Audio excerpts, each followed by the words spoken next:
up arrive in the canyon. That's where I long to be with my three good companions.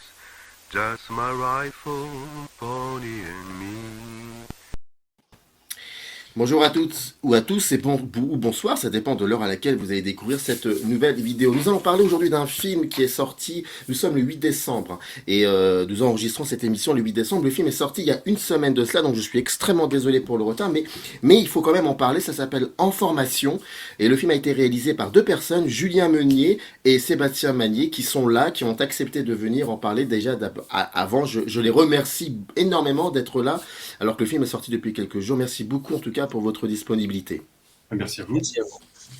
Le film s'appelle En Formation. J'en profite pour saluer et remercier Mélanie Simon-Franzal, l'attachée de presse, et Guillaume Massard, le producteur du film, sans qui cette émission n'aurait pas eu lieu. Guillaume Massard qu'on avait déjà reçu chez Microciné pour parler de son très très beau film La Liberté qui est disponible en DVD. Le film s'appelle En Formation et il a été réalisé en 2015, c'est bien ça? Oui, c'est ça. Bon, alors c'est pas grave si on spoil un peu parce qu'il faut quand même spoiler, c'est important et vous savez de quoi je parle, mais parce que le film prend une autre tournure et c'est ça qui est assez intéressant. Mais d'emblée, j'installe comme ça le décor. Le film suit des apprentis reporters de cette école qui s'appelle le Centre de formation des journalistes à Paris. Et voilà, vous les suivez, vous les écoutez, vous les filmez.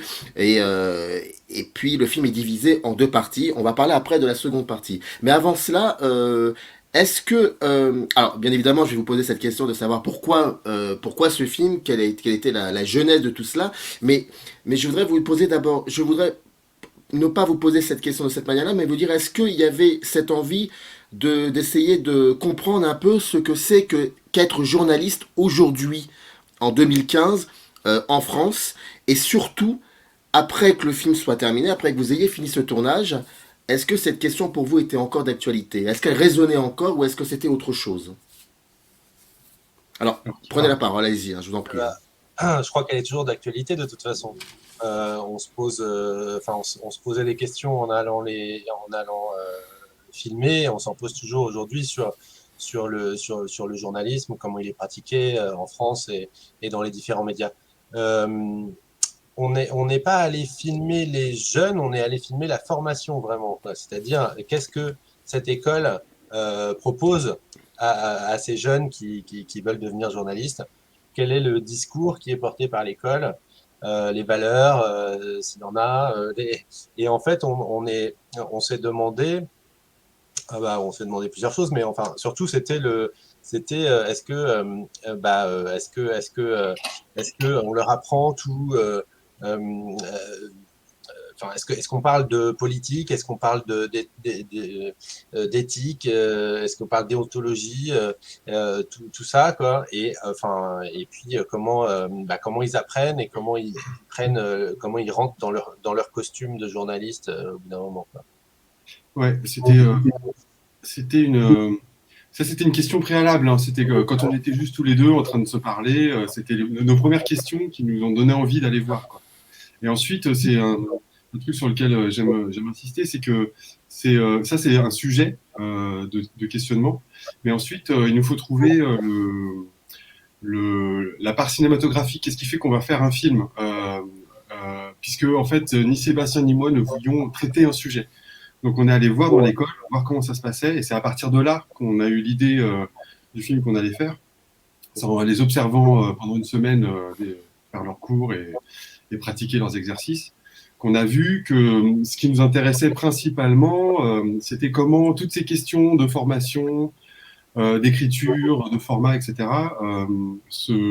pouvaient se focaliser dans ces moments où les élèves se retrouvaient en situation d'exercice, devant un micro, devant une caméra, et à travailler leur texte, à répéter, et surtout tout le parcours de leur voix. Comment au début de l'année, ils ont une voix qui leur est propre, elle est maladroite, elle est singulière, et petit à petit, il va leur falloir apprendre à d'abord écrire, et ensuite tourner, avoir les bonnes accroches, les bonnes intonations, les bonnes respirations, les relances, etc. etc. Et c'est ces corps-là, devant les micros et devant les caméras, qui nous ont semblé pouvoir être accueillis dans un film.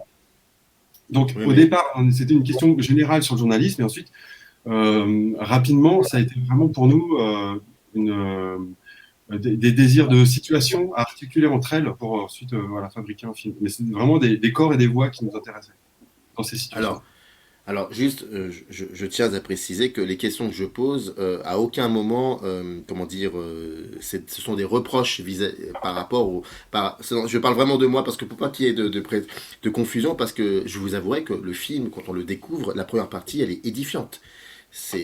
Surtout, je parle bien de celles et ceux qui s'intéressent un petit peu au rapport à l'image, qui questionnent l'image, et quand ces personnes-là voient ce film-là, c'est très intéressant de se dire que bah finalement, on a la différence entre ce que c'est qu'un film de cinéma et ce que c'est que la télévision, finalement, ou la radio aussi, parce qu'il y a aussi un travail il y a des journalistes, il y a des journalistes de radio. À savoir que je me suis toujours posé cette question pendant, je crois, à peu près une heure pas une heure de film, à peu près 40 minutes de film, à savoir, est-ce que réellement ils voient et où ils écoutent.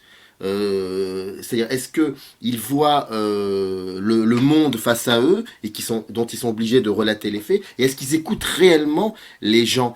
Et la seconde partie, ce qui est ça qui est assez incroyable, et on va en parler après, c'est que la seconde partie vient contredire tout ça. Et c'est juste passionnant. Et en fait, c'est ça que je me dis, c'est que vous êtes là, vous êtes des cinéastes, et vous avez votre caméra, vous avez aussi la distance qui est très importante, et donc vous les voyez et vous les écoutez. Et en fait, j'ai l'impression que vous voyez des personnes qui ne voient pas et qui n'écoutent pas. Et c'est très très bizarre. Et puis ensuite, il y a autre chose, c'est que vous vous dites, c'est qu'on se dit, mais finalement, c'est pas eux, c'est aussi surtout celles et ceux qui les encadrent. Et là, il y a des questions qui se posent. Parce que vous pouvez pas ne pas être critique, c'est pas possible. Bah, en fait, c'est la question de la subjectivité, de la subjectivation de ceux qui pratiquent le journalisme, dans ce qu'on a choisi de montrer, parce que le film est lacunaire hein, quand même sur ce que c'est que la formation. Il se passe d'autres choses par ailleurs, mais pour nous, c'est là où ça se concentrait le mieux et où c'était le plus visible. Il n'est pas question pour eux de travailler un rapport singulier à l'information. Ils sont pas en train de chercher exactement quels journalistes ils vont être, ou plutôt ils vont peut-être essayer de chercher quels journalistes ils vont être à l'intérieur d'un cadre, d'un format très défini. Et nous c'était ça qui nous intéressait, c'est comme de les voir essayer de rentrer absolument dans ce cadre qui est extrêmement formaté et difficile. Il y a des questions je disais, de voix, de prosodie, des questions de durée. Ils ont 30 secondes, 40 secondes. Ils doivent vraiment se conformer à une manière de faire. Et cette difficulté-là, parfois un peu violente pour eux, de devoir rentrer dans cet espace-là très confiné, c'était ça qui nous intéressait. Et effectivement, en miroir avec nous, notre pratique, où on a pu constater à combien elle était différente, puisque nous, on a tout le temps du monde. Le film était tourné en 2015, il sort en 2021, donc on a vraiment le temps du tournage, le temps du montage, pour réfléchir, construire, écrire notre propre regard. Nous on a l'espace pour faire ça. Eux, non. Donc, il y a ce miroir un peu déformant pour eux et pour nous. C'est-à-dire que pour nous, c'était une sorte de pratique qui faisait écho à la nôtre, mais d'une certaine manière, et on espère que le film sera aussi pour eux une sorte de miroir déformant intéressant pour eux, pour voir par le documentaire peut-être une autre manière d'aborder l'image, même si on n'attend pas des journalistes qui fassent du documentaire, mais en tout cas, ça ouvre une fenêtre pour eux de possibilités. Alors, du coup, par exemple, vous posiez la question sur qu'est-ce qui a changé entre 2015 et 2021. Ça pose la question de l'actualité du film. Nous, on savait dès le départ qu'on pouvait prendre tout le temps du monde, qu'on ne travaillait pas à la question d'actualité. Et que les choses qui étaient dans le film et les choses qui nous intéressaient seront encore valables 10 ans, 20 ans, 30 ans plus tard. Ce qui n'est pas le cas pour eux. Eux, ils sont dans l'actualité, ils sont dans l'événement tout le temps. Donc là-dessus, il y a un hiatus, un décalage, une contradiction, peut-être une tension entre le film qu'on fait et le journalisme qu'eux sont en train de construire. Donc ça, effectivement, ça c'est la première partie où on voulait travailler sur cette chose-là. Et après, il y a la deuxième partie qui vient mettre en crise tout ça. Peut-être Sébastien, vous voulez aussi répondre, ou on peut embrayer sur une autre question. Non, on va embrayer parce que d'accord. Le temps qui passe, c'est mieux. Non, alors le temps, il ne faut même plus faire attention. Nous ne sommes pas nous ne sommes pas sur BFM TV ici. Je a répondu assez largement là-dessus et on est d'accord absolument. Mais alors, question très très basique, mais moi qui m'intéresse beaucoup, quand je reçois un écrivain ou une écrivaine pour parler d'un livre, très souvent je lui demande la structure du livre. Là, je peux pas ne pas m'empêcher de vous poser. Alors, c'est peut-être effectivement les petits ingrédients, la petite cuisine secrète, mais quand même, je me suis posé la question de comment ils avaient écrit ce genre de film, et puis surtout, euh, la deuxième partie, parce que ça, on a tendance à trop en parler, donc en fait la deuxième partie c'est le 13, c'est qu'il arrive une date que personne soupçonnait que ça allait arriver, malheureusement, c'est les attentats du Bataclan. Donc c'est le 13 novembre 2015. Et en fait, à ce moment-là, vous les suivez dans la manière qu'ils ont de couvrir cette horrible actualité. Et ensuite, il y a toute une scène qui se passe dans une grande pièce à l'intérieur même du centre, si je ne me trompe pas, où tous ces apprentis reporters, journalistes, qui sont d'ailleurs journalistes pour le coup, se posent des questions sur leur déontologie, sur comment couvrir ce genre d'actualité et tout ça. Bon, on va parler de ça après. Mais ce que je veux dire, c'est que vous n'aviez pas prévu cela. Et je peux le comprendre, je comprends. Donc, est-ce que vous aviez déjà une idée de comment ce film allait se terminer ou comment ce film, vers quoi allait ce film? C'est ça que je voulais savoir. Alors, en fait, évidemment, on n'avait pas ça en tête et en fait, les attentats sont venus bousculer complètement notre film. Notre film, ça n'aurait pas été ça, il n'aurait pas du tout été monté, la structure n'aurait pas été la même du tout s'il n'y avait pas eu ça. En fait, cet événement a changé complètement le cours du film. À la, à, à la base, enfin, s'il n'y avait pas eu les attentats, en fait, le film aurait été différent. Il aurait probablement été certainement un peu plus abstrait et on aurait fait quelque chose avec, parce que c'était ce qu'on se disait jusqu'à ce que les attentats arrivent, en fait, on allait se concentrer justement sur la répétition, sur les voix, sur la progression et la tension des corps et tout ça. Et ça aurait été plus ça. Mais alors du coup, je pense que le film aurait été beaucoup plus court, il aurait été vraiment différent, quoi. Euh, ces événements-là, ils sont venus, ils sont rentrés dans le film comme ça, et en fait, on pouvait pas ne pas les intégrer vu les chamboulements qu'on a vus à l'école, quoi. C'est-à-dire qu'à partir du moment où les attentats ont eu lieu, bah, euh, on a vu évidemment que tout le monde était chamboulé dans l'école et que ça posait des questions qu'on n'avait pas imaginées, quoi, la remise en question du métier, des pratiques par les jeunes. C'est quelque chose qu'on n'avait pas du tout en tête au moment où on tournait avant ça, quoi, parce qu'en fait, les étudiants étaient volontaires, ils voulaient absolument bien faire, et du coup, ils s'adonnaient complètement à tout ce qui leur était demandé. À partir du moment où ils voient pendant un week-end comment les attentats sont traités à la télé, à la radio et tout ça, et ben ils sont choqués d'autant plus, quoi. Euh, et en fait, du coup, c'est venu forcément. Enfin, on était obligé d'en faire quelque chose, quoi. Je veux dire que ça prenne une part dans le film. Ouais. Ouais, c'est-à-dire, quand Sébastien dit que le film aurait pu être plus court, il aurait aussi pu être plus long, puisque on a été aussi très tenté, justement, par un film abstrait et théorique, justement, sur les questions de répétition. Nous, ce qu'on voyait quand on était dans l'école, c'était une sorte de journalisme majoritaire se reproduire lui-même, où il y avait quelque chose d'extrêmement monolithique, où on avait l'impression que rien ne bougeait et que ce que ces élèves apprenaient, c'était la même chose que que d'autres avaient appris 10 ans, 20 ans avant, et que tout ça était sans fin et sans vie. Il y avait quelque chose comme ça qui se répétait. Donc c'était, pour rendre compte de ça, on avait à un moment imaginé un film, alors peut-être de 2 heures, 3 heures, comme ça, qui allait explorer la répétition des mots et des situations jusqu'à la folie, quoi. C'était un peu notre objectif. Et puis, effectivement, les attentats sont venus briser ça, alors dans l'école et pour notre film aussi, puisque d'un seul coup, ce monolithisme-là se fissurait avec d'un seul coup des questions, des doutes qui n'avaient pas spécialement leur place ou qui l'avaient, mais de manière marginale et invisible pour nous. C'est pas impossible que les élèves entre eux discutaient au café, etc. Mais en tout cas, à l'intérieur de l'école, c'était pas du tout ce qui se passait.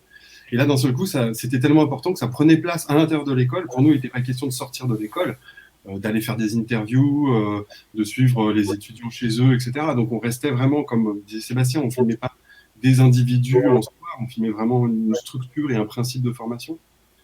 Mais puisque ces questionnements rentraient d'un seul coup dans ce cadre-là, ben, on l'a enregistré et ensuite, nous, l'écriture s'est fait beaucoup au montage. Hein.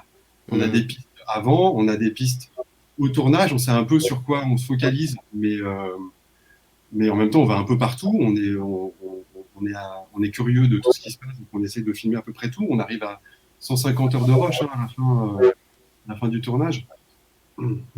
Et force est de constater à la fin, quand on est au moment du montage, du montage, qui va prendre beaucoup de temps aussi, que en fait, voilà, ce serait mentir et ce serait absurde de faire l'impasse sur cette chose-là, sur ce qui se passe aux attentats du Bataclan.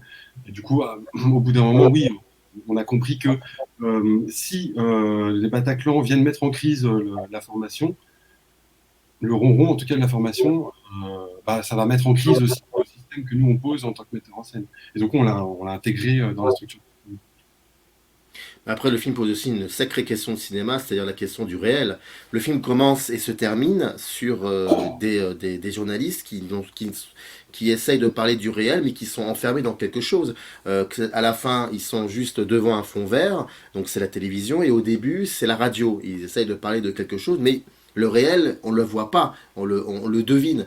Et puis au beau milieu, enfin pas au beau milieu, mais pratiquement vers la fin du film, on les voit en extérieur. Il y a eu ce qui s'est passé au niveau des terrasses et du Bataclan, et ils sont complètement perdus. Et c'est ce réel qui les agrippe et ils se retrouvent à ça. En plus aussi de ce qui s'est passé. Et moi, j'ai l'impression que c'est ça. C'est qu'est-ce qu'ils en font de ce réel férocement, franchement, passionnément. Et parfois, on parlait de François Bégodeau d'ailleurs hors caméra, mais il parle souvent de ça. Il dit souvent que la plupart de beaucoup de personnes sur les plateaux télé comme ça ne voient pas le réel, n'est pas intéressé par le réel. Et c'est vrai que le réel, c'est quelque chose qui peut être passionnant à questionner, mais j'ai l'impression que c'est ça, c'est un film qui pose toujours la question de qu'est-ce que vous faites du réel, qu'est-ce que vous en faites du réel, de tout cela, c'est quoi réellement. Et c'est ce que je voyais dans le film en tout cas. Oui, bah, ça aussi, c'est une différence de pratique hein, entre ce journalisme-là, hein, parce qu'il y a des journalistes, on parle pas des journalismes, hein, et nous on fait pas le tour de la question, hein, mais en tout cas de ce qu'on a vu, c'est que en fait les formats préexistent et il va falloir faire rentrer l'information et donc quelque chose du réel à l'intérieur de ces formats, et donc quelque chose se perd aussi effectivement du réel. Là où la liberté du documentariste, ça va être d'inventer sa propre forme en fonction du réel qu'il a en face de lui, quoi. Et du coup, effectivement, ça nous a frappé principalement au montage, parce qu'on n'était pas bien rendu compte au tournage, mais en fait, des attentats, ils en parlent tout le long de l'année. Il y en a partout dans le monde. Et donc, à Ankara, en Turquie, tout ça, en Égypte, ils traitent déjà de la question des attentats. C'est vrai. Ça préexiste comme dans une sorte d'inconscient, puisqu'on voit des stickers « Je suis Charlie », donc il y a déjà eu quelque chose qui a eu lieu. Mais l'enjeu, c'est pas se questionner sur le réel, c'est de le faire rentrer dans le format de l'information, donc d'arriver à condenser, à réécrire de telle manière qu'on puisse le transmettre dans ce petit tuyau qui préexiste, quoi. Ouais. Ah bah oui, d'ailleurs il y a cette scène incroyable où ils doivent placer leur voix sur le réel. Et quand ils travaillent sur la voix off, qui est une scène assez impressionnante, je trouve. Tout à fait. Ouais. Alors j'allais dire, ils sont en fait effectivement pour faire la suite de ce que tu disais, Julien, mais c'est qu'en fait le réel en fait pour eux, pour ces étudiants, c'est tout ce qui arrive par le fil AFP, quoi. En fait, c'est tout le matériau. En fait, on part du même matériau, quoi, quand on est documentariste ou quand on est journaliste, mais on le travaille pas de la même manière.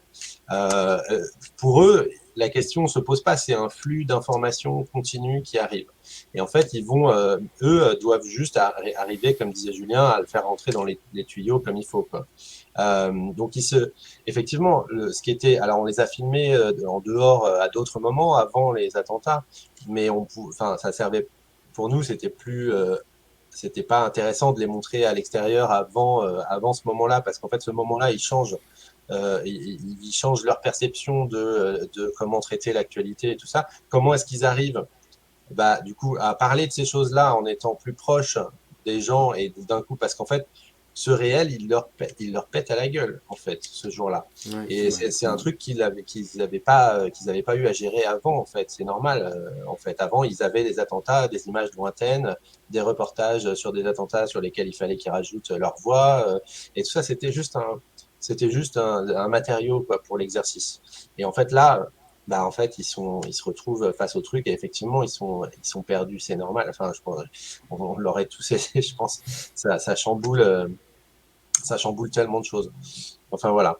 Mais c'est pour préciser, pourquoi est-ce on n'a pas inclus ces moments où ils sortent, parce qu'il y a parfois ils vont faire des petits reportages, ils vont faire du micro-trottoir, des choses comme ça. Et en fait, nous, on a travaillé un huis clos, hein, dans cette Mm. première heure du film. On s'est permis ça parce que ce qu'on a vu, c'est que quand ils sortaient à l'extérieur, en fait, ils sortaient avec leur propre, avec le huis clos. Le huis clos continue à l'extérieur, puisque là aussi, il n'est pas exactement question de rencontrer le réel, il est question d'aller choper du matériau pour le reportage à faire dans les 2 heures qui suivent ensuite dans l'école. Là, c'est peut-être une question de temps aussi. Ils ont un sujet qui est prédéfini. Ils savent à peu près de quoi ils ont besoin pour remplir le sujet. Par exemple, pour un micro-trottoir, ils vont avoir besoin de 4-5 avis différents pour faire une sorte de panel. Donc, ils vont chercher le panel, ils reviennent et ensuite, ils refabriquent leur petit reportage comme ça. Ce qui se passe avec le Bataclan, c'est que d'un seul coup, oui, ce réel, il est tellement énorme que du coup, il n'est pas prévisible ni résumable aussi simplement. Et en fait, il nous semble que du coup, à la fin, ce qui nous intéresse aussi, c'est que toutes les questions qui se posent sont des questions de journalisme, et c'est beaucoup aussi des questions de documentaire, hein, de Mm. pratique de documentaire. Qu'est-ce qu'on fait de l'émotion de la personne qu'on a en face? Comment est-ce qu'on l'aborde? Quel rapport on va instituer avec les personnes qu'on filme? Combien de temps on peut passer avec eux pour ramener quoi, pour en faire quoi? Est-ce que on peut se permettre une petite plus-value spectaculaire ou sensationnelle avec tel ou tel drame, ou est-ce qu'au contraire il faut s'en méfier et travailler au contraire contre ça? Ça, c'est des questions que se pose tout documentariste dès qu'il prend une caméra. Ça nous a intéressé de montrer comment en fait ces questions-là, elles arrivent par effraction, par accident et assez tard au moment de cette formation, puisque pour les premières années, c'est le début de leur formation. Pour les secondes années, ils sont déjà à plus de la moitié de leur formation. Et les questions paraissent neuves tout de même.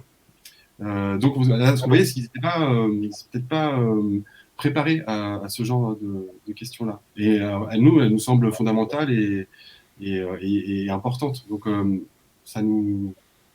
Quelque part, il y a quelque chose aussi qui a justifié pour nous cette construction, c'était de potentiellement les sauver. C'est-à-dire qu'on ne voulait pas fabriquer un film qui mette les élèves dans ces situations comme ça, qui tournent en rond, en huis clos, en dehors du monde, et puis terminer comme ça en disant voilà, c'est ça le journalisme. En réalité, la vie existe, eux-mêmes, ils auront leur expérience dans différentes rédactions, et tout est possible. Donc il n'était pas question pour nous de décider de quel journalisme ils allaient pratiquer par la suite. C'est pour ça qu'on a fabriqué cette fin un peu ouverte pour se dire qu'à partir du moment où ces questions-là se posent, eh ben, tout est possible. Ouais, mais avant qu'il y ait cette fin, il y a aussi toute cette partie où ils sont en train de discuter. Ça on va en parler, on va en parler dans 3-4 minutes. Juste, j'ouvre une parenthèse, j'ai trouvé très intéressant cette manière que vous... Parce que vous parliez, Julien, de sensationnalisme, et j'ai trouvé vraiment assez intéressant la manière que vous avez eu, vous deux, d'annoncer le 13 novembre dans ce film. C'est-à-dire que en fait, on est encore dans le centre, si je me trompe pas, et on découvre tout ça à travers des écrans de télé, finalement, comme n'importe qui d'entre nous ici en France, qui, je pense majoritairement, qui n'étaient pas à l'extérieur, mais qui étaient chez eux, qui ont découvert ça par le biais de la télé. Et ça, je trouve ça assez intéressant parce que ça participe de la construction du film. Une question, 2 parties. La première partie du film, vous parliez de répétition. J'entends ce mot, mais j'imagine que effectivement la première fois que vous découvrez la manière que ils ont de travailler et la manière que les intervenants ont aussi d'enseigner cela, vous découvrez ça, donc vous êtes dans les gestes de quelqu'un qui découvre, donc il y a une proximité, une distanciation qui est j'ai envie de dire, est juste finalement. Mais ensuite, vous les réécoutez, vous les entendez plusieurs fois, donc vous filmez plusieurs fois les mêmes choses. C'est à partir de là comment, et là parce que vous parliez, on peut pas ne pas parler de questions de cinéma, mais comment à ce moment-là réfléchir à la position de la caméra, comment filmer tout ça. La deuxième partie, il y a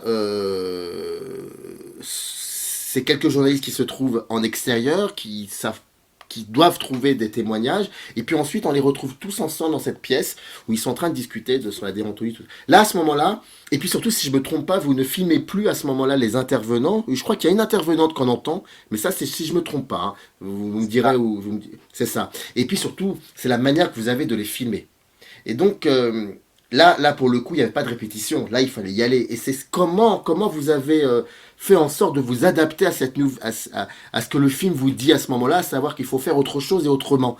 Et ça m'intéresse beaucoup, cette distanciation, où je place la caméra à ce moment-là. Comment je la place. Bah, pour nous, enfin, il me semble, après Sébastien, tu me contrediras si je me trompe, pour nous, c'est surtout des questions de montage, en fait, à ce moment-là. Le, la question de l'arrivée du Bataclan, par exemple, de comment est-ce qu'on rentre dans le Bataclan, enfin, cet événement Bataclan et comment est-ce qu'on en rend compte. Sur le moment, on filme ce qu'on peut. On filme à peu près tout. On est saisis, nous aussi, par la situation. On se retrouve dans une situation dont on n'a pas l'habitude. Et du coup, on passe, en fait, on garde notre position de départ, c'est-à-dire on suit les élèves et on filme avec eux, on filme tout autour et on ramène les images. C'est à peu près ce qui se passe aussi avec, à la fin, avec la grande discussion avec les élèves. On filme un peu comme on peut toutes ces discussions et on revient avec les images. Ensuite, c'est au montage que tout ça que la question de la position, du regard se précise. Du coup, alors pour le Bataclan, on s'est rendu compte dans les premiers montages qu'on faisait que on avait tendance justement à faire quelque chose d'un peu plus journalistique, c'est-à-dire on essayait de rendre compte de l'intégralité de la situation. Et donc on filmait plus les fleurs et les bougies au sol, on pleurait, il y a quelqu'un qui déployait un drapeau français, il y avait une situation un peu tendue, il y avait du drame, on essaye de construire ça. Et en fait, on se rend compte qu'à ce moment-là, on a perdu notre film, on n'est plus dans la bonne focale. Et il va falloir qu'on recentre justement sur les élèves. Et à partir du moment où on a compris qu'il ne fallait filmer que les élèves et que si on filmait autre chose, c'était par leur regard qu'on pouvait regarder autre chose. À partir du moment où on reste dans cette position-là, on retrouvait la justesse qu'on pouvait avoir dans le film. Et c'est la même chose pour le débat à la fin.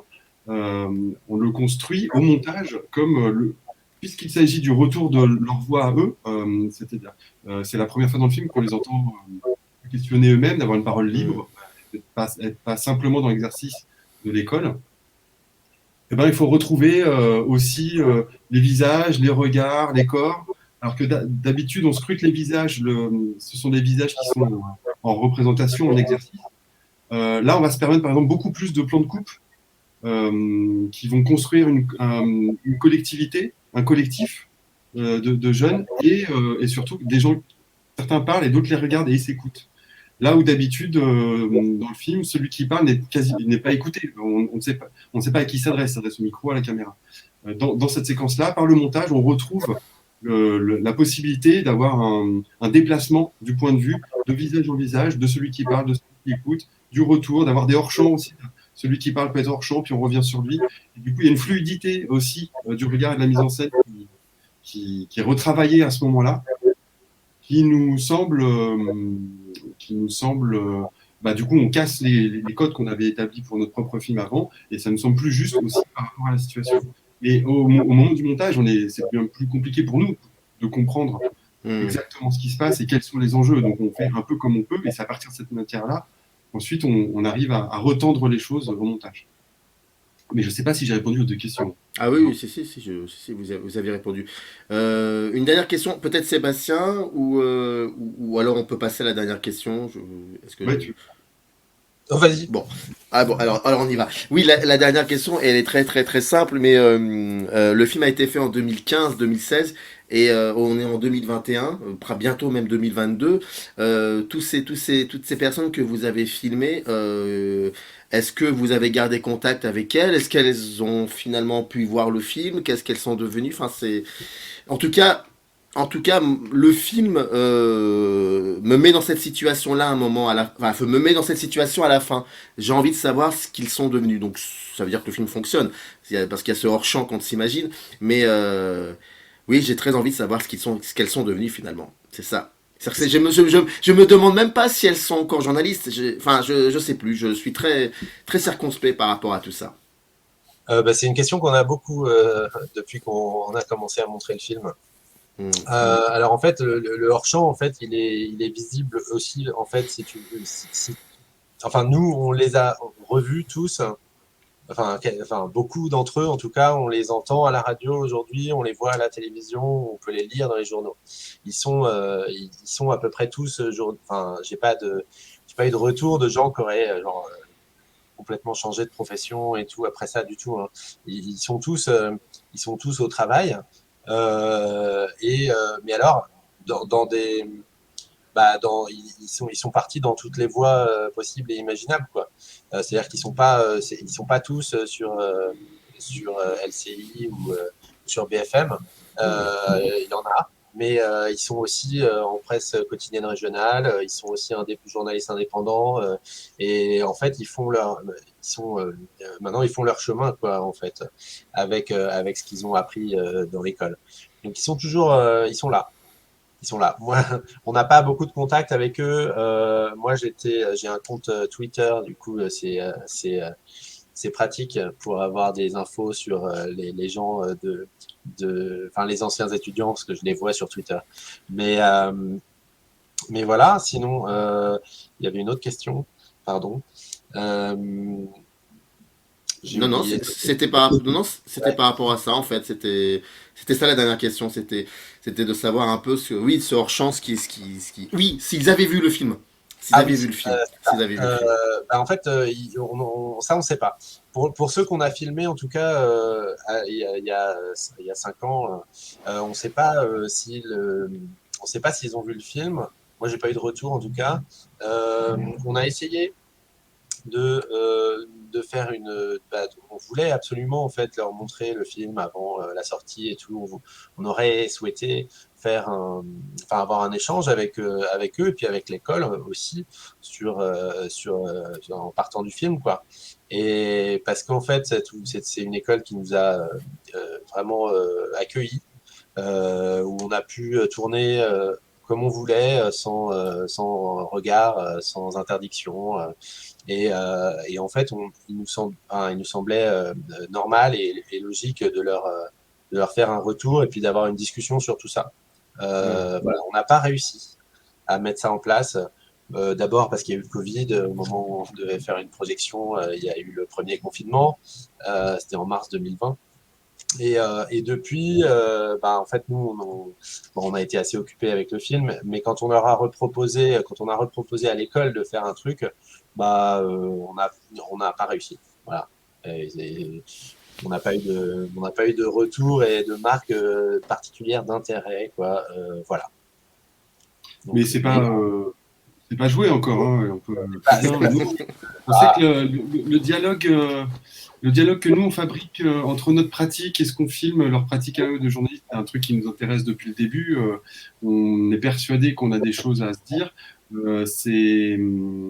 C'est confirmé aussi par les différentes rencontres et débats qu'on a fait autour du film, où il y a quand même pas mal de journalistes ou d'apprentis journalistes ou d'anciens journalistes qui viennent voir le film. Du coup, on discute pas mal avec eux. Et on peut voir il est pris de manière très différente en fonction des choix que chacun a fait dans son d'un métier. extrême à l'autre, je veux dire. Et aussi, on voit il y a tout un travail de mise à plat des idées, vocabulaire. En fait, on a l'impression qu'on parle la même langue. D'ailleurs, c'est une des raisons pour lesquelles on était bien accueillis dans l'école, c'est que on nous a dit qu'on faisait le même métier, hein, que les journalistes aussi font du documentaire et que du coup, on voyait très bien voilà ce qu'on est en train de faire, alors que en réalité, nous, Ouais. ce qu'on voit en faisant le film, c'est qu'en fait, on ne fait pas le même métier, on Bah oui, non, c'est non. Je suis travaille pas désolé, mais non. Non, sans non, mettre non, non. forcément d'échelle de valeur. Hein. Il y a du Oui, gros oui. du très grand Oui, journalisme bien par sûr. ailleurs, mais en tout cas, c'est Mm. pas les mêmes questions, c'est pas les mêmes Non. enjeux. Mais du coup, on partage un vocabulaire et on n'y met pas forcément les mêmes choses. Dans Mm. image, dans information, même parfois sur juste les mots fond et forme que nous on utilise très peu, mais qu'eux utilisent beaucoup, on a du mal à se comprendre. Et que c'est un long travail de dialogue avant d'arriver à un point de rencontre où on peut enfin discuter. Il faut déjà gravir la montagne des idées préconçues des deux côtés et des mots trompeurs avant d'arriver à avoir un dialogue. Donc ça, c'est quelque chose, on pense qu'il y a un intérêt pour nous et pour eux à continuer le dialogue. Nous, on le fait en salle. Euh, je- à mon avis, certains l'ont vu quand il est passé en festival, puisque cette année-là, les festivals étaient en ligne, donc c'est assez facile de voir les films chez soi, quoi, en ligne. Et puis, on avait une avant-première gratuite, on en a invité le plus possible, mais on n'a pas, effectivement, on n'a pas été confronté à un jeune qu'on aurait filmé qui serait revenu. Mais alors, on sait que c'est le cas. Il y a un des débats qui va être animé dans pas longtemps à l'espace Saint-Michel Mhm. avec un journaliste qui se trouve être dans le film en tant qu'apprenti. Euh, donc voilà, il y a deux, trois journalistes, on sait qu'ils l'ont vu, ils ont des questions, ils ont plus ou moins aimé, ça dépend évidemment des personnes. Mais donc, petit à petit, on construit comme ça des retours qui nous viennent, on commence à avoir une certaine idée de comment ça a été pris. Mais c'est encore c'est un peu le début, quoi. Alors, c'est pas forcément une question, mais on a beaucoup parlé surtout des gens que vous filmez, ces apprentis journalistes qui sont aujourd'hui journalistes. Mais il y a surtout aussi les enseignants, enfin les intervenants, c'est ceux Oui. qui les encadrent. Et je vous avouerai, et c'est pas vraiment une question, mais c'est plutôt un constat. C'est extrêmement édifiant ce que je vois et ce que j'entends dans ce film. La manière qu'ils ont de leur passer comme ça, de leur transmettre. Et il y a même un moment quelqu'un qui leur dit, écoutez, tout ce que vous avez appris à l'école, enfin collège, lycée, tout ça, et ben vous mettez tout ça de côté et puis maintenant il faut nous raconter une histoire. Mais il faut pas faire de grandes phrases. Et j'ai trouvé ça extrêmement contradictoire parce que pour raconter une histoire, il faut aussi faire des phrases. Sinon, et ce qui est très beau, c'est qu'elle leur dit à un moment, parce que c'est une enseignante enfin une intervenante qui leur dit, écoutez, à ce moment-là, vous allez travailler chez France Culture. Enfin, je sais pas, il y a un moment comme ça où on a envie de mettre pause et sortir et d'aller faire un tour dehors. Mais ce qui est très beau, c'est qu'à ce moment-là, on ne sent pas chez vous dans la manière que vous avez de filmer, de la cadrer. C'est plus de l'empathie qu'autre chose. Et c'est là où je voulais en venir. C'est qu'on a il y a une forme de douceur comme ça dans la composition de vos plans, même quand vous filmez, quand vous les filmez, les journalistes, dehors par rapport au Bataclan, il y a aussi une espèce de douceur assez incroyable. Et ça, je veux pas vous demander comment vous faites. Parfois, il y a des moments, il faut pas trop en dire, il faut juste se laisser bercer. Voilà. Donc, je sais pas si vous avez quelque chose à dire par rapport à tout ce que je viens de dire, mais c'est pas Non, une mais on aime question. bien non, mais on aime bien cette remarque sur la bienveillance. Parce que c'est vrai que c'est un truc qui était important pour nous pendant tout le tournage et même pendant le montage, c'est-à-dire de pas fabriquer, d'abord, enfin, il y a il y a le fait de ne pas vouloir fabriquer des personnages, c'est-à-dire de garder une distance par rapport aux gens qu'on filme et tout, parce que c'est l'école, parce que c'est la formation qu'on vient filmer.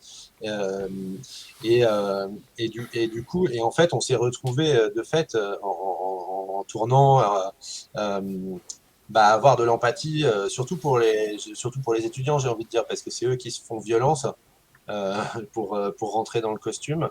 C'est eux qui se prennent beaucoup de choses dans la tête. Quoi. Les retours des intervenants sont pas toujours hyper précautionneux. Quoi. Donc, il y a Mhm. une sorte de violence quand même assez forte dans l'école. Et nous, on s'est retrouvés, je crois, assez naturellement à être en empathie avec eux. C'était important, il me semble, voilà, pour avoir un regard avec la bonne distance, en fait. Ouais, sur la séquence dont vous avez parlé, pour nous, il se passe un truc qui nous intéresse, et c'est le cas dans toutes les séquences, c'est qu'en fait, il y a quelque chose de frappant et en même temps, il y a une ambiguïté. C'est-à-dire que on peut comprendre dans une logique de format d'écriture et de nécessité de comment fonctionne le métier majoritairement, de préciser aux élèves que ils font pas de la littérature. Il va falloir avoir une écriture beaucoup plus incisive, beaucoup plus directe. Et donc, quand tu as dit arrêtez les belles phrases, sinon vous allez sur votre culture, il y a une certaine logique du métier d'efficacité qu'on peut entendre. Et en même temps, moi je suis comme vous, il y a un truc de choquant aussi, c'est-à-dire qu'on ne voudrait pas non plus enterrer Stendhal aussi facilement, puisqu'elle dit Oui, elle parle de Stendhal. peut-être ça nous manque aussi, c'est-à-dire que il y a une logique raisonnable et en même temps, c'est pas si simple. Et peut-être que la question du style, par exemple, ce serait pas mal que ça fasse retour quand même. Et justement, on se disait que dans la presse écrite ou même dans la presse photographique, la question du style a toujours fait partie aussi du journalisme. On peut faire des belles photos et on peut bien écrire. Alors c'est de plus en plus difficile, puis ça dépend d'où on écrit, mais c'est une idée qui est possible encore. Là où, par exemple, en télé, c'est beaucoup plus compliqué. On n'a pas en tête le grand reportage télé qui serait stylistiquement, formellement, comme ça, un peu ambitieux. Mais ce genre de séquence, ça permet de pointer un truc, et ça pour nous, peut-être le vrai point de désaccord, on va dire, entre nos pratiques et le vrai endroit de la dissension, c'est sur cette idée de raconter une histoire. Où là, pour le coup, c'est quelque chose qui revient beaucoup. Il faut raconter une histoire. C'est lié avec l'idée d'efficacité, c'est-à-dire il faut absolument captiver l'auditeur ou le spectateur et maintenir son attention jusqu'au bout, comme si c'était ça le travail d'un journaliste, comme si c'était son problème, alors que ça ne devrait pas l'être du tout. Et du coup, nous, quand on a construit notre film face à tous ces discours, on s'est retrouvé à construire un peu contre cette idée-là, à vouloir absolument sortir des storytelling, justement dans le documentaire où on peut inventer sa propre forme, où on peut trouver sa structure en dehors des formats et des structures habituelles. Quand Sébastien disait on ne voulait pas construire de personnages, c'était aussi pour ça, c'est-à-dire une certaine efficacité, mais alors qui par ailleurs ne nous semble pas efficace, hein, mais une certaine idée de l'efficacité qui devrait être plaquée sur la question de l'information et du récit en images. Nous, on a voulu faire un film qui est déséquilibré, parce qu'on parle de deux parties, mais en fait, la première partie fait 1 heure et la deuxième partie fait 1/4 d'heure, qui ne ménage pas spécialement de ce mouvement en 3 parties dont on a l'habitude. Il y a l'absence de personnages, la structure est très lointaine, enfin, il y a plein de choix comme ça d'écriture et de montage qui se sont faits face et contre le storytelling. Il nous a semblé que vraiment ces idées de raconter une histoire et de faire du storytelling, c'était tellement présent et étouffant dans le journalisme, en politique, dans le milieu du travail, que c'était important pour nous, là où c'est encore possible, dans le documentaire par exemple, de se laisser cette liberté-là, de dégager complètement de cette question-là, quoi. Et ça revient avec cette idée de s'inventer sa propre forme à chaque film par rapport à ce qu'on veut dire. On a une matière, on a une idée qu'on veut travailler, et cette idée, elle est d'ordre du discours, mais elle est d'ordre formel aussi. Et c'est ça qui va mener, c'est pour ça que Sébastien disait, le film, voilà, il aurait pu être plus court, il aurait pu faire 2 heures, 3 heures. C'est des choses qui n'étaient pas décidées à l'avance, là où, en journalisme, c'est ça qui préexiste et qui prédomine. Exactement. Le film, ça me rappelle d'ailleurs une émission des années 90 et qui continue encore d'exister, mais elle est, bon, c'est un autre média alternatif qui s'appelle Arrêt sur image de Schneiderman. Et dans les années 90, on peut trouver ça sur YouTube. Il avait reçu Bourdieu et il l'avait confronté à Cavada et Guillaume Durand. Et ce rapport à la télévision, c'est quoi voir, c'est quoi écouter les gens quand on les appelle.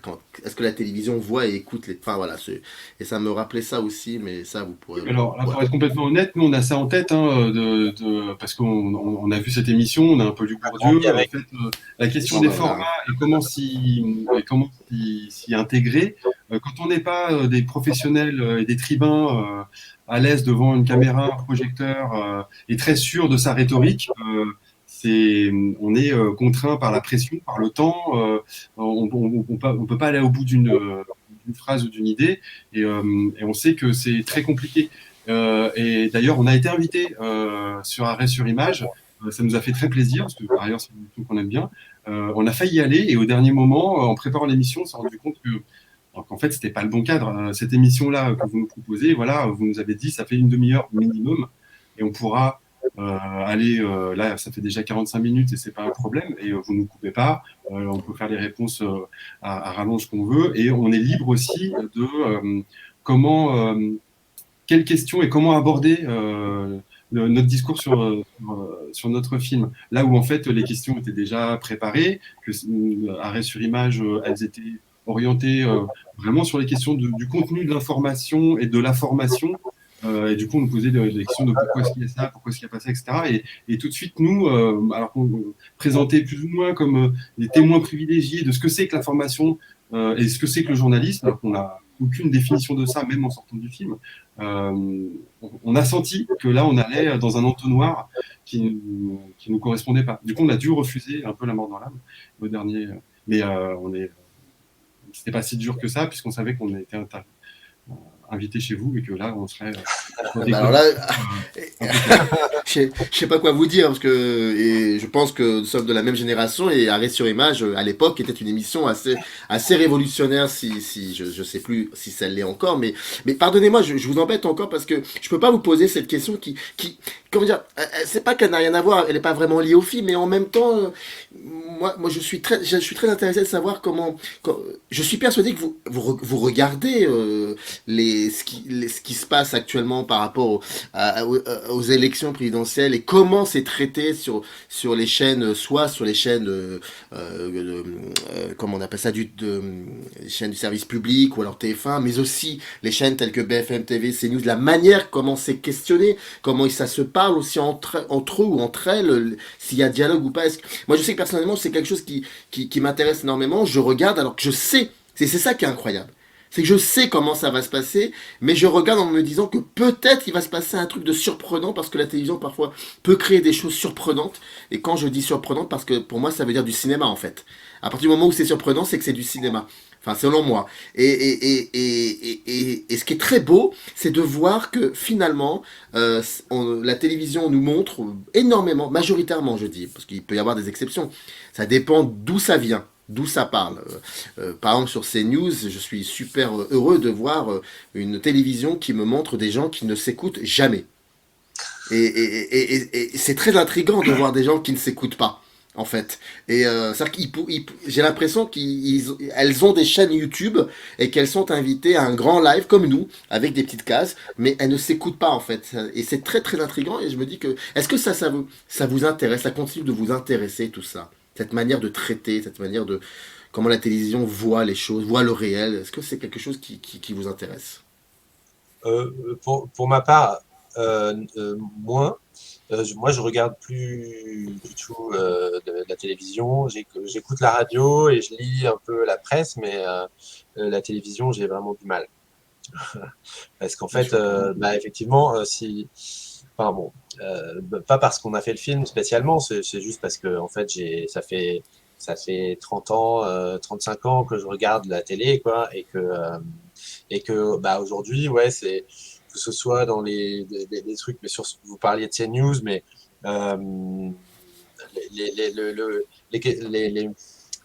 la recherche du clash, hein, le truc, enfin c'est-à-dire que c'est hyper formaté aussi, quoi. C'est-à-dire sur les invités qui arrivent, sur le débat contradictoire et tout ça, et qu'en fait, moi, ça fait longtemps que j'en retire plus rien, quoi. C'est-à-dire, moi, j'ai besoin du temps long aussi, et je préfère lire des articles longs que regarder un journal télé aujourd'hui, quoi, avec des vignettes d'1 minute 30 sur un sujet hyper grave ou hyper important. J'arrive plus, voilà. Ou de mélanger plein de sujets de gravité plus ou moins différentes. Voilà, même la hiérarchisation l'information me dérange. Donc voilà, je peux plus trop regarder ces trucs-là, moi. Non, non, mais je comprends et j'entends. Vous avez entièrement raison, Ouais. effectivement. Et puis là où ça regarde le film et les choix qu'on a fait, c'est qu'effectivement on est lacunaire sur la formation, mais il me semble qu'on est assez précis sur ce genre de problématique-là. C'est-à-dire que ce qu'on voit dans le film fait écho complètement au journalisme majoritaire auquel on a accès, même sans le vouloir. Moi non plus, je regarde pas trop la télé, mais j'écoute la radio, je tombe sur la télé quand même régulièrement. Et j'y vois un lien entre cet endroit-là de la formation qu'on a observé précisément et la télé et la radio telles qu'elles sont produites aujourd'hui. Et là, moi, je reviens sur la question du storytelling. Mais alors là, on déborde un peu du film, hein, c'est-à-dire que là, ce que je vais dire ne regarde que moi et ça continue le film. C'est la réflexion que moi je peux mener une fois que le film s'arrête. Je trouve que la question pour les journalistes, alors c'est un métier qui est très attaqué aussi. Hein. Ça, c'était au passage, c'était une question qui nous intéressait parce qu'on voulait pas faire un brûlot rentre dedans absolument contre les journalistes puisque c'est un petit peu la chanson habituelle qu'on entend. Les journalistes effectivement sont un des métiers, c'est un des métiers les plus détestés. Donc pour nous c'était important aussi d'être décalé aussi par rapport à. Et d'ailleurs, il y a un des journalistes qui le dit à la fin du film. Ils rentrent hors champ. Ils le savent déjà quoi. Ils ont 22 ans, ils savent qu'ils vont dans un métier qui est détesté. Bon. Et c'est ce décalage entre le métier qu'on déteste et le métier qu'on aime, l'idée qu'on a haute quand même de ce que c'est et de ce que ça peut être le journalisme, c'était aussi une des raisons pour lesquelles on était allé voir. Mais je me dis que du coup, leur difficulté en ce moment, alors je dis leur, hein, c'est encore une fois, c'est des grandes idées un peu générales, autour de la question des fake news et comment ils se sont retrouvés très affaiblis d'un seul coup face à l'opinion publique. Où il a suffi que des personnes disent c'est faux pour que d'un seul coup le journaliste n'ait plus rien à opposer à ces personnes-là. C'est comme si en fait le journalisme c'était une sorte de croyance qu'on avait tous ensemble. On va croire le journaliste puisqu'il est journaliste, il dit la vérité, etc. Et le jour où quelqu'un dit non, je n'y crois plus, eh ben le journalisme en face ne peut rien lui opposer. Moi, je pense que c'est justement à cause de cette pratique du storytelling qui emprunte à la fiction tous ces ressorts dramatiques et tous ces principes d'écriture. On va raconter le petit chaperon rouge, comme dit un des formateurs du film. Et à force d'avoir cette forme-là, qui est celle de la fiction, ça devient très facile de ne plus y croire. On reconnaît de plus en plus, dans la manière dont sont faits les émissions de télé, les reportages, etc., la fiction. On voit d'ailleurs à un moment une journaliste qui explique comment... pour illustrer quelqu'un qui avait sauté par-dessus une fenêtre. On avait fait une vue subjective en caméra, la caméra passe par-dessus la balustrade pour être à la place de celui qui aurait sauté ou qu'on aurait poussé. Mais parce que la télévision veut, à ce moment-là, c'est pas moi qui le dis, hein, c'était Serge Danet Godard qui disait ça, que la télévision à ce moment-là a toujours voulu copier le cinéma. Oui, mais c'est une catastrophe. C'est-à-dire que là, à ce moment-là, c'est une catastrophe, effectivement. Le journaliste fait de la fiction sans s'en rendre compte par une certaine idée de ce que ce serait l'efficacité pour attraper absolument l'intérêt et l'intention des gens. Et ben, on va fabriquer Star Wars et comme ça ils vont écouter. Et sauf que en fait, c'est très facile de ne pas croire à Star Wars. Surtout si c'est aussi mal fait, parce que Star Wars, par ailleurs, ça peut être très bien fait. Je pense que la crise encore une fois, c'est mon opinion, mais c'est ça aussi qu'on travaille un peu dans le film, la crise du journalisme, et ça rejoint la question du réel hein, que vous posiez, c'est que dans ses formes, elle a oublié complètement la question de comment traiter le réel. Et qu'est-ce que ça engage dans le regard, dans le travail, dans la mise en forme, dans l'écriture, d'être face au réel. Et en fait, comme l'information est traitée comme une pure information, c'est-à-dire il y a un tuyau et c'est l'information qui passe dedans, mais dans le sens purement physique du terme, hein, c'est une information qui passe. À partir de ce n'est que ça, ou un flux, on peut parler de flux. Et ben tout s'écroule et les journalistes se retrouvent démunis à partir du moment où les gens s'en détournent et préfèrent d'autres histoires. La fake news, hein, c'est celle qu'on a décidé qu'elle serait fausse ou pas. Donc on peut aller vers d'autres idées, des complots, des choses comme ça. Ce sont d'autres histoires, mais peut-être plus attrayantes, mieux faites, mieux ficelées, qui nous arrangent mieux. Et voilà. Et le réel a disparu dans cette question-là. Et peut-être c'est aussi un des enjeux de notre film et du documentaire en général, de remettre la question du fait et du réel, pas comme une question de l'information, parce que nous, en fait, on ne cherche pas à informer forcément, quoi. Mais en tout cas, comme des enjeux esthétiques et politiques dans notre pratique de documentariste. Oui, Je sais pas si pour ajouter, Très bien, très bien. et pour ajouter à ce que tu disais, justement, on se rend compte avec ces histoires, avec la façon dont ils ont de se servir de la fiction, que ils ont une perception du spectateur et de l'auditeur qui est